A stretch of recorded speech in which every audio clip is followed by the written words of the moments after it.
दोस्तों, कैसे हैं आप सभी। मैं बिहार की बेटी, झारखंड की बहू सीमा आप सबों का मामाश ब्लॉग में बहुत बहुत स्वागत करती हूं।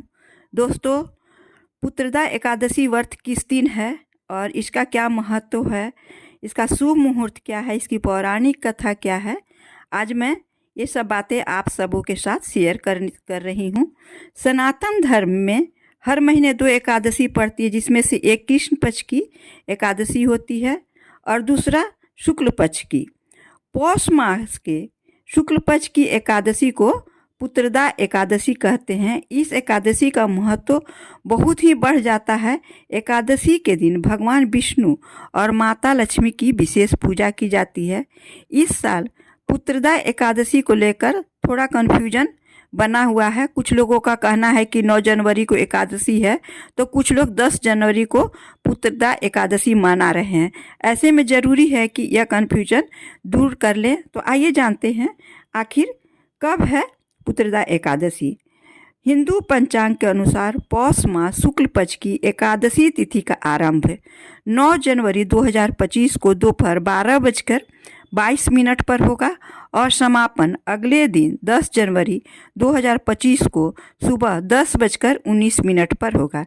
ऐसे में उदया तिथि की मान्यता के अनुसार पुत्रदा एकादशी का व्रत 10 जनवरी 2025 शुक्रवार के दिन रखा जाएगा। पुत्रदा एकादशी का शुभ मुहूर्त कब है? साल 2025 की ये पहली एकादशी है। पुत्रदा एकादशी की पूजा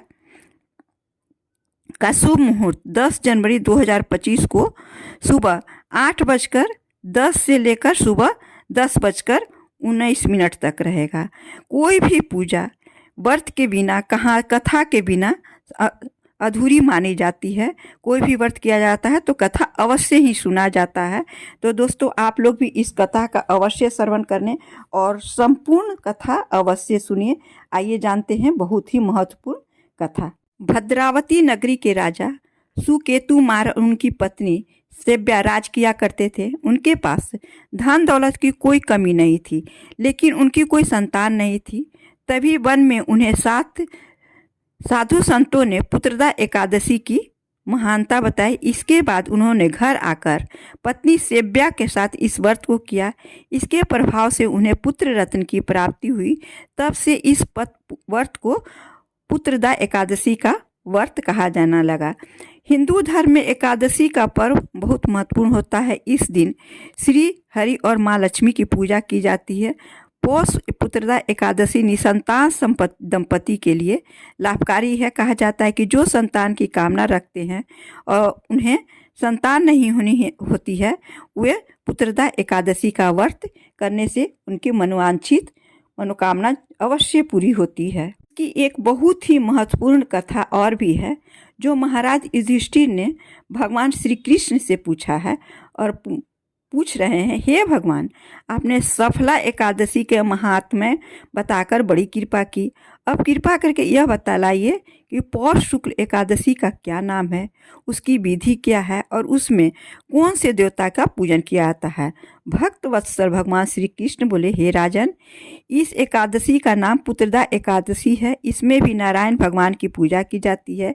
इस चर और अचर संसार में पुत्रदा एकादशी के व्रत के समान दूसरा कोई व्रत नहीं है। इसके पुण्य से मनुष्य तपस्वी, विद्वान और लक्ष्मीवान होता है। इसकी एक कथा कहता हूँ, सो तुम ध्यानपूर्वक सुनो। भद्रावती नामक नगरी में सुकेतुमान नाम का एक राजा राज्य करता था। उसके कोई पुत्र नहीं थी। उसकी स्त्री का नाम सेव्या था। वह निपुत्री होने के कारण सदैव चिंतित रहा करती थी। राजा के पितर भी रो रो कर पिंड लिया करते थे और सोचा करते थे कि इसके बाद हमको कौन पिंड देगा। राजा को भाई, बांधव, धन, हाथी, घोड़े, राज्य और मंत्री, इन सब में से किसी से भी संतोष नहीं होता था। सदैव यही विचार करता था कि मेरे मरने के बाद मुझको कौन पिंडदान करेगा। बिना पुत्र के पितरों और देवताओं का ऋण मैं कैसे चुका सकूंगा। जिस घर में पुत्र ना हो उस घर में सदैव अंधेरा ही रहता है। इसलिए पुत्र उत्पत्ति के लिए प्रयत्न करना चाहिए। जिस मनुष्य ने पुत्र का मुंह देखा है वह धन्य है। उसको इस लोक में यश और परलोक में शांति मिलती है, अर्थात उनके दोनों लोक सुधर जाते हैं। पूर्व जन्म के कर्म से ही इस जन्म में पुत्र, धन और आदि प्राप्त होते हैं। राजा इसी प्रकार दिन रात चिंता में लगा रहता था। एक समय तो राजा ने अपने शरीर का त्याग करने का निश्चय कर लिया, परंतु आत्मघात का महान पाप समझकर उसने ऐसा नहीं किया।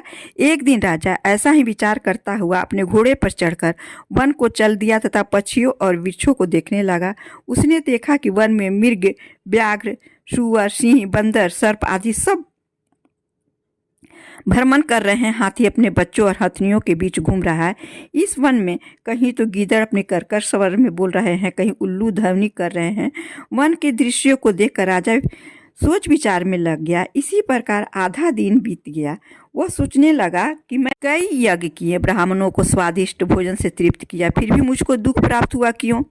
राजा प्यास के मारे अत्यंत दुखी हो गया और पानी की तलाश में इधर उधर घूमने लगा, देखने लगा। थोड़ी दूरी पर राजा ने एक सरोवर देखा। उस सरोवर में कमल खिले थे तथा सारस, हंस, मगरमच्छ आदि विहार कर रहे थे।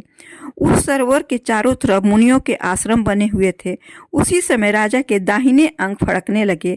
राजा शुभ शकुन समझकर घोड़े से उतरकर मुनियों को दंडवत प्रणाम करके बैठ गया। राजा को देखकर मुनियों ने कहा, हे राजन, हम तुमसे अत्यंत प्रसन्न है, तुम्हारी क्या इच्छा है सो कहो। राजा ने कहा, महाराज आप कौन हैं और किस लिए यहाँ आए हैं, कृपा करके बताइए। मुनि कहने लगे कि राजन, आज संतान देने वाली पुत्रदा एकादशी है। हम लोग विश्वदेव इस सरोवर में स्नान करने के लिए आए हैं। यह सुनकर राजा कहने लगा कि महाराज, मेरे भी कोई संतान नहीं है। यदि आप मुझ पर प्रसन्न हैं तो एक पुत्र का वरदान दीजिए। मुनि बोले, हे राजन, आज पुत्रदा एकादशी है, आप अवश्य ही इसका व्रत करें। भगवान की कृपा से अवश्य ही आपके घर में पुत्र होगा। मुनि के वचनों को सुनकर राजा ने उसी दिन एकादशी का व्रत किया और द्वादशी का उसका पारण किया। इसके पश्चात मुनियों को प्रणाम करके महल में वापस आ गया। कुछ समय बीतने के बाद रानी ने गर्भ धारण किया और 9 महीने के पश्चात उनके एक पुत्र हुआ। वह राजकुमार अत्यंत शूरवीर, यशस्वी और प्रजापालक हुआ। श्री कृष्ण बोले, हे राजन, पुत्र की प्राप्ति के लिए पुत्रदा एकादशी का व्रत करना चाहिए। जो मनुष्य इस महात्मा को पढ़ता या सुनता है उसे अंत में स्वर्ग की प्राप्ति होती है। यहाँ कथा का अंत होता है। दोस्तों, पुत्रदा एकादशी के बारे में संपूर्ण जानकारियाँ मैंने आप लोगों के साथ शेयर की है। प्लीज़ वीडियो अच्छी लगे तो ज़रूर लाइक, शेयर और सब्सक्राइब कीजिएगा। ज़्यादा से ज़्यादा अपने दोस्तों में, रिश्तेदारों में इसको शेयर कीजिएगा। धन्यवाद।